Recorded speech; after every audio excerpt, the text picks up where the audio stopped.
I'm John Wendell. I'm the art director for Forza Motorsport 2. I'm responsible for all the visuals on screen. I'm Dan Greenewalt. I'm the game director for Forza Motorsport 2. Game director is really in charge of the design of the game and the game that gets delivered. We're here today to take a look at the Forza Motorsport trailer. We had a great announce at E3, and the trailer really had a huge impact on people. And what we're here to do is explain a little about what went into making the trailer and why it had the impact it did. We wanted to give a window into the entire game, but within 90 seconds, that's fairly challenging. So we kind of just tease on a few of the features here and there, and we're going to go into a little bit more detail about some of those features here today. Start at the end, more or less. I mean, you see the climax of these cars racing to the finish line. You're not quite sure who wins because we start rewinding right before we get to the end. You start off that way, it just grabs people's attention.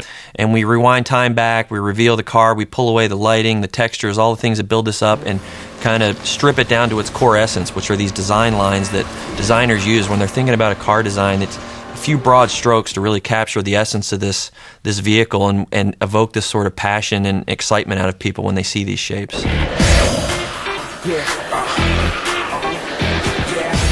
That gets right to that core of the car lust. It's that design.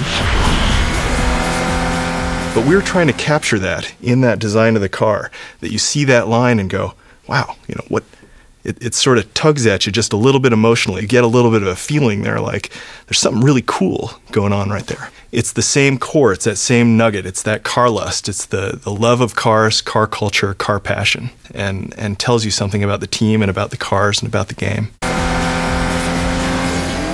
This is such a cool moment in the trailer. It's just like bang, and the car just comes apart like this. You can put on a supercharger or brakes, all sorts of upgrades to the performance. You can put on body kits, do the paint job. So the car can be completely customized. And this was a real opportunity for us to kind of blow it out, get a look at all these parts that you're tuning and tweaking, engine parts, suspension parts that are all these different things that you can modify that have a real effect on the performance of the car and the physics of the car. So it's a great chance for us to kind of communicate that complexity. It's the types of customization that aren't available in any other game like this. We're back in the race now. Now we're starting to see opponents materialize on screen around the car, and this shows the online players in the race, enhancing that experience. Next shot, you see the cars zipping by, and all the cars going by you really fast. It's one thing to go fast by yourself on the track. It's a whole other thing to go fast with other people out there. It modifies how you have to race when you're around other cars, and of course the more cars that are around you, the more you're going to have to be dynamic and thinking about this. It makes the racing much more challenging and exciting and honestly a lot more like the real world. What this wheel-to-wheel action is showing you is a sort of experience you can expect on online and Xbox Live. This is a true strength of Forza Motorsport 2, and where MGS in general has always been leading the way, especially in the racing titles. Between Project Gotham Racing and Forza Motorsport, we're just always pushing the boundaries of what people can expect in an online racer. They just get better and better and better and better. So we see all the cars speeding into the corner.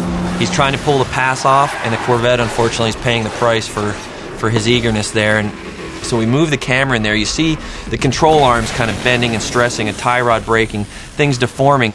Then we pick the shot up with the car bouncing off the wall there, and you see the paint scrapes that it leaves and the color of the car is left on the wall. So really trying to support damage from all sides, on the exterior of the car, the performance, physics of the car, and also how it impacts the environment. So why is damage important to Forza? Because it really keeps people driving in sort of accordance with each other and respecting each other in the online space. It's also really important because it's a key part of simulation. But the last bit of why it's important is it can be really fun. You know, the ending sequence really captures that wheel-to-wheel racing. These are real racing lines that are being taken, and at the very end, it all comes down to a couple inches.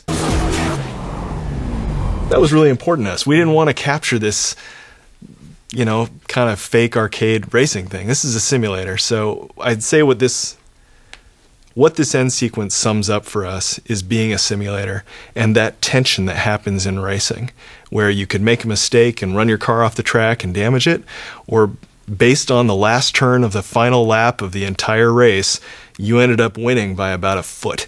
And the entire world, this entire environment, is all centered around that moment. Thanks for joining us at this behind-the-scenes look at some of the things that we're going to be bringing you later this year. All right, let's take a look at the trailer.